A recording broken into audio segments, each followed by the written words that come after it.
अकबर बहुत अधिक ही पहलेबाजी थे। ये दूसरों से पहेली सुनते और समय पर अपने भी लोगों को सुनाया करते थे। एक दिन जापना ने बीरबल को यह नई पहेली सुनाई। ऊपर नीचे ढक्कन, मध्य मध्यो खरबूजा, मोह छुरी सो काटे, आप ही अर्थ तासु नहीं दूजा। बीरबल ने ऐसी पहेली कभी नहीं सुनी थी, इसलिए चकराया और उस पहेली का कुछ अर्थ उसकी समझ में न आया। अतएव बादशाह से बोला, पृथ्वीनाथ, मुझे कुछ दिनों की मोहलत दी जाए तो मैं समझकर बताऊंगा। बादशाह ने उसका प्रस्ताव मंजूर किया। तब बीरबल अर्थ समझने के फिराक में वहां से चलकर एक गांव में जा पहुंचा। एक तो गर्मी का दिन, दूसरे रास्ते के आश्रम में थका मांदा बेचैन हो रहा था। विवश होकर एक घर में घुसा। घर के भीतर एक लड़की भोजन बना रही थी। बीरबल ने पूछा, बेटी क्या कर रही हो? लड़की ने उत्तर दिया, आप देखते नहीं हैं, मैं बेटी को पकाती और माँ को जलाती हूँ। बीरबल ने पूछा, अच्छा, दो का हाल तो तुमने बतलाया, तीसरा तेरा बाप क्या कर रहा है?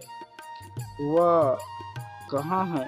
लड़की ने कहा, वह मिट्टी में मिट्टी मिला रहे हैं। बीरबल ने फिर पूछा, तेरी माँ क्या कर रही है?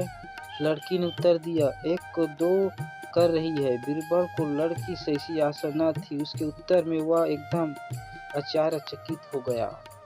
इसी बीच उसके माता पिता भी आ पहुँचे। बीरबल ने उनसे अपना सारा समाचार कह सुनाया। लड़की का पिता बोला, मेरी लड़की ने आपको एकदम ठीक उत्तर दिया है। अरहर की दाल उसकी लड़की पका रही है। मैं अपना बिरादरी का एक मुर्दा जलाने गया था।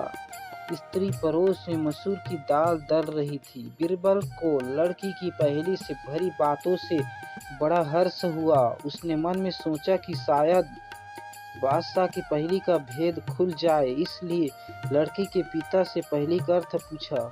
वह किसान बोला, यह तो बड़ी सरल पहेली है। अच्छा सुनिए, इसका अर्थ है, धरती और आकाश एक तो दो ढक्कन है।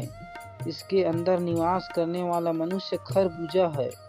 वह किसी प्रकार अपनी मृत्यु आने पर मर जाता है, जैसे गर्म लगने से मोम पिघल जाता है। बीरबल को उस किसान की बुद्धिमानी देखकर बड़ा हर्ष हुआ और वह उसे पारितोषिक देकर स्वयं दिल्ली के लिए प्रस्थान किया। वहां पहुंचकर सभा में ही बादशाह की पहेली का अर्थ बताया। बादशाह ने प्रसन्न हो बीरबल को बहुत इनाम दिया।